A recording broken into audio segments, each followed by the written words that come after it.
So the essence of the Diamond Sutra is very, very simple. Be alert and notice that flow is the essence of reality. Flow is the essence of reality. Even our relationship to awareness is flowing.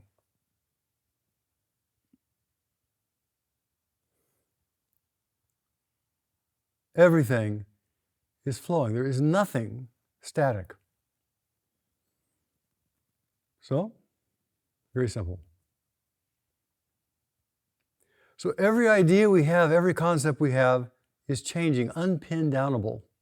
And this is not something new. This is not some Buddhist truth or theme or trope or meme or idea.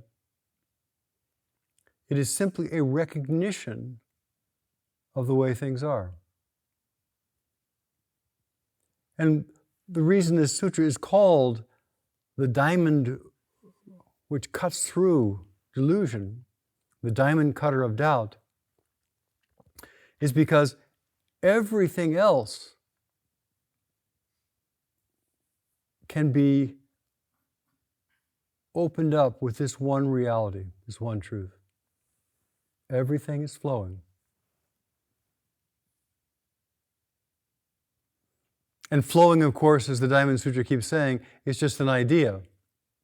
That flowing is a metacognitive assessment that we have put on top of reality, calling it flowing. And as the Diamond Sutra says, that the fundamental truth is even before the notion of flowing. That flowing is a concept, an idea, a word, a phrase. But the direct, vivid experience is before words and can't be put in a box.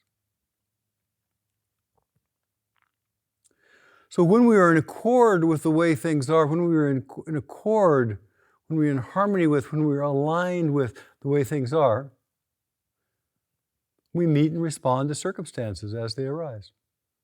Actually, there is a meeting and a response which is simultaneously not two things. Something happens and there's a response to it. There's not two things. They happen simultaneously if we're looking carefully at this moment. When we're responding and watching that immediate response of reality responding to reality, of flow responding to flow, instead of our small-minded kind of conceptual delusive opinions, then there is a natural ease. The autumn leaves are falling, and they're falling perfectly. They will fall even more very soon. And when we meet them as they are, with a flexible response, because the circumstances the leaves are falling in is different. Sometimes we rake them, and sometimes we burn them, and sometimes we watch them, and sometimes we collect them, sometimes we ignore them, sometimes we play in them, etc.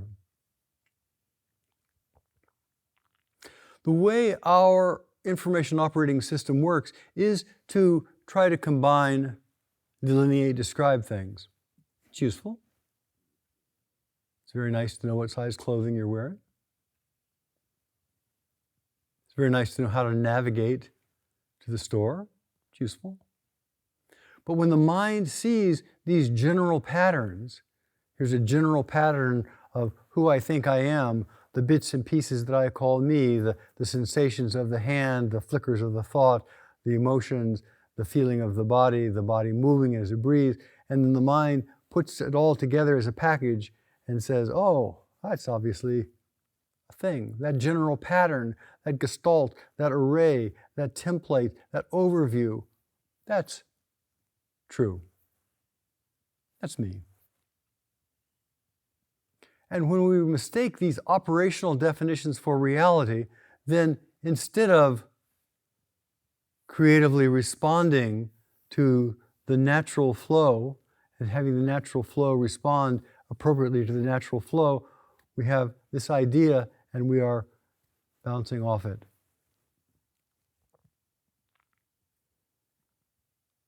We freeze ourself or our friends or our society. We freeze it into constrained, constructed ideas.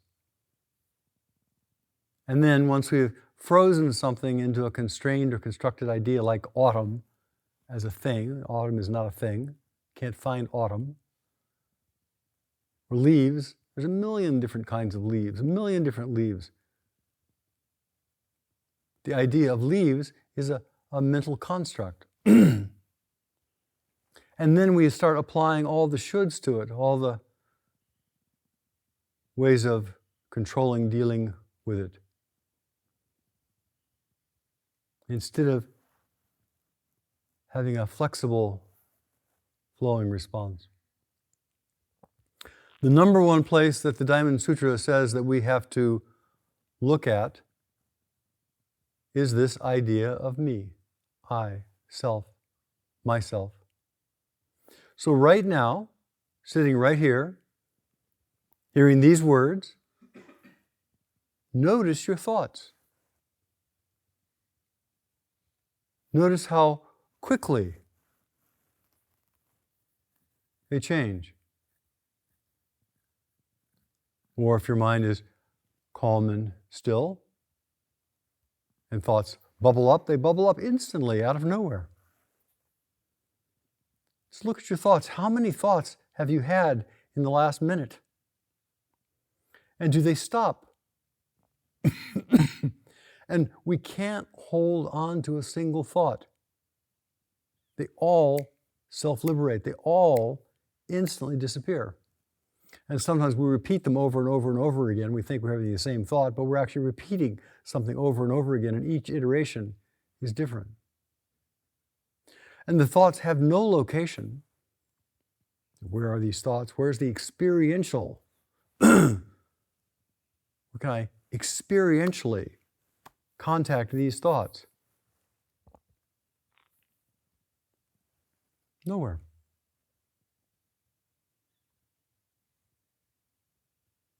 Just check for yourself. Look at the nature of thought. Flickering, impermanent, arising from nowhere, lasting for no time. If you say the word one, if you think one, it has a beginning, a middle, and an end. How long is the present moment? How long is that moment which has no beginning or end? Faster than the mind can conceive. And then we have our emotions. In a way, thoughts are the best and the fastest and the quickest. If you want to really see impermanence, you look there and you see it instantly. Emotions are a little slower in some ways. And so we are feeling tired, relaxed, tense, impatient, bored, happy, irritated, at ease, energetic, and it seems to be more like a wave, more like a surge.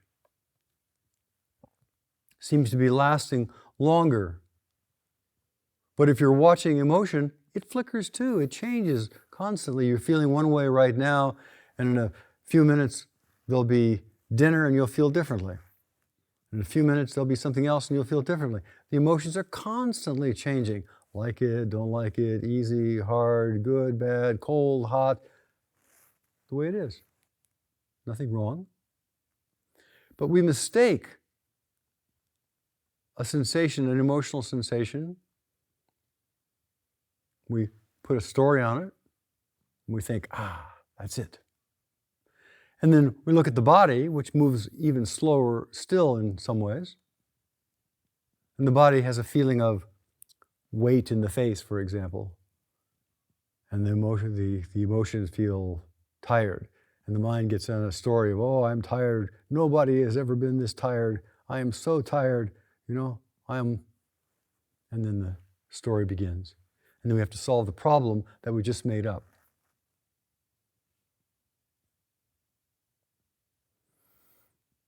Thoughts flicker, emotions are surging, the body is morphing from state to state.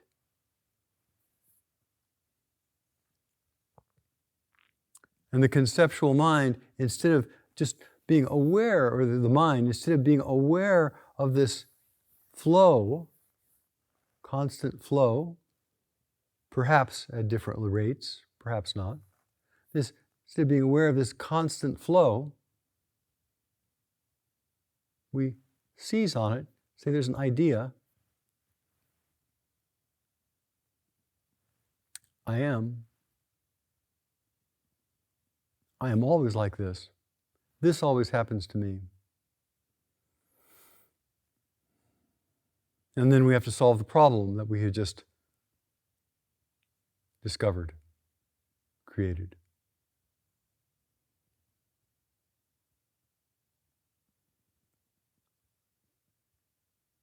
So it is natural for our information processing system to lump, to put things together in categories. That's just the way the mind works. Makes it much easier to know whether you're breaking an egg or a jar.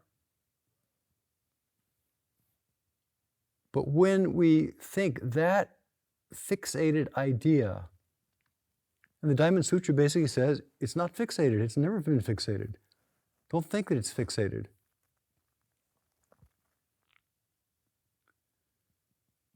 So he says in the beginning, how should a bodhisattva work with their thoughts? Well, not only you have the basic intention of of compassion, which is a little different issue, but then he says, no idea, no concept, no belief that there is a person here, a person, a state, a thing, or if there's just fluidity here, there's just fluidity there, outside. So when we have the idea that we are fixed, or we have the idea that there are fixed beings out there, immediately we have more problems than we know what to do with. So that's all the Diamond Sutra is saying. Basically, it says it over and over and over again. We're not fixed. People are not fixed. Situations are not fixed. The 32 marks of the body are not fixed. They're not fixed representations. They're not fixed indicators of the state of mind that is constantly flowing.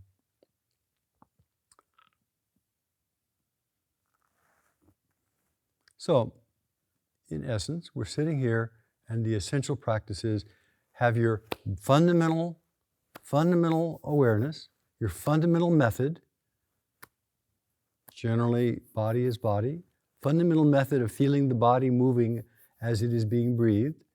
You're not doing the breathing, you're being breathed, at the very least by the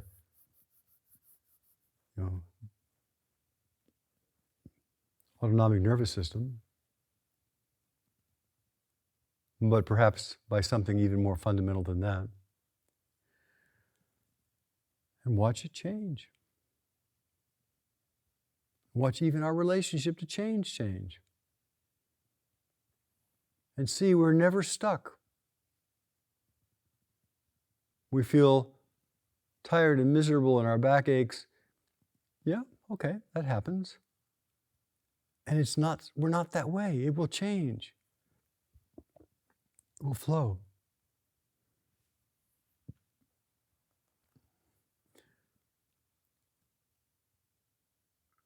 And essentially, all of the talks, the reminders are simply reminders to say, pay attention. Not to, here's a thing and I want to improve it, I want to get rid of it, I want to make it better. Pay attention to the fundamental reality of it's already unpinned downable.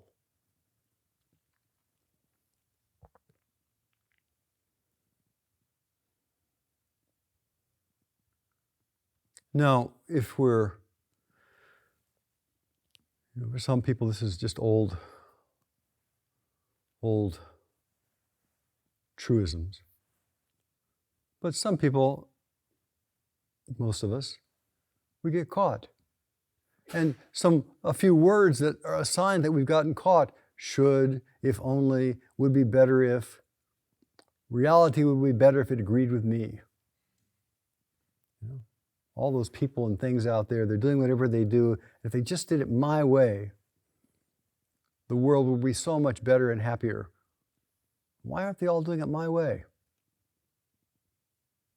Silly.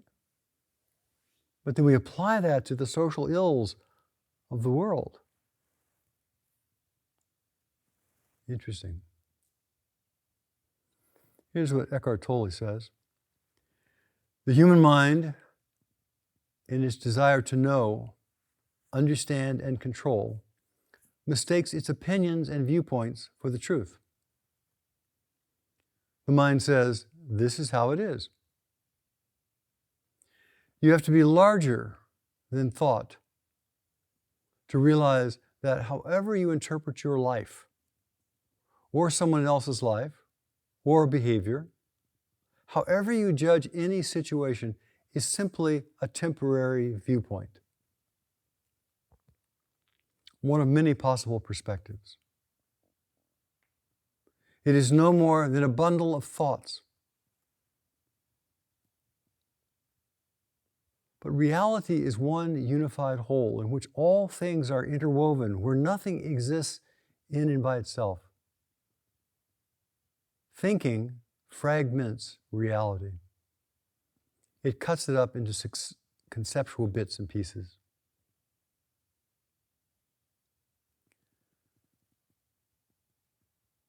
Thinking, when we are caught by the concepts and we mistake the tool, the utility of thinking for reality, we cause waves where there is no wind, as it says in one of the koans. So thinking is a tool, and it's not a means to wisdom. Thinking is a tool, and it's not the way we become compassionate. Sometimes we sit down in Sesshin and we want to think our way into some state. We want to think our way into enlightenment. We want to think our way into being compassionate. We want to think our way into doing it right. We want to think our way. It doesn't work. It doesn't work. We've all tried it. Some of us thousands of times. To touch wisdom and compassion is to touch them. And to touch them is to use our full attention in the present moment. To directly experience. And right now, of course, we're directly experiencing it.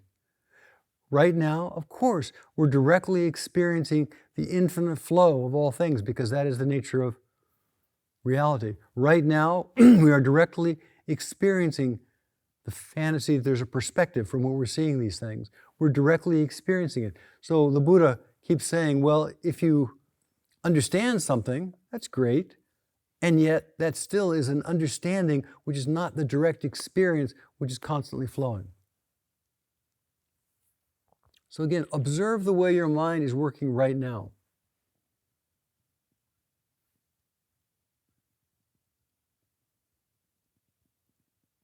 Trying to understand, ignoring, falling asleep, grasping, noticing, knowing, not knowing. Watch the mind and watch the mind flicker. We try to concentrate on our fundamental practice, which is an inclusive practice. The body as body includes the whole universe. We begin really looking at it directly without conceiving of a body.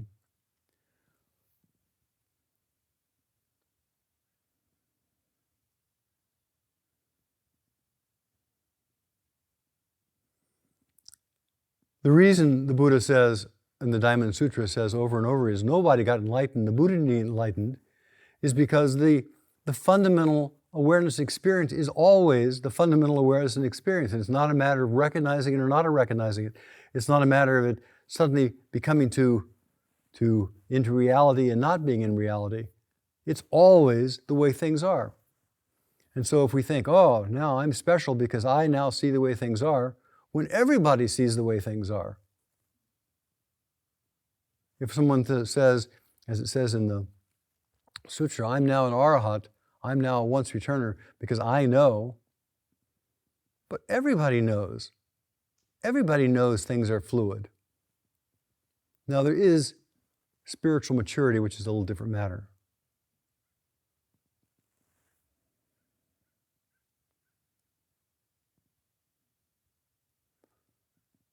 So the sutra keeps saying over and over again, it's not someplace else, it's not some better you, it's not some great insight. It's looking directly with the mind at the mind, with awareness at awareness, and seeing that it is endless flow.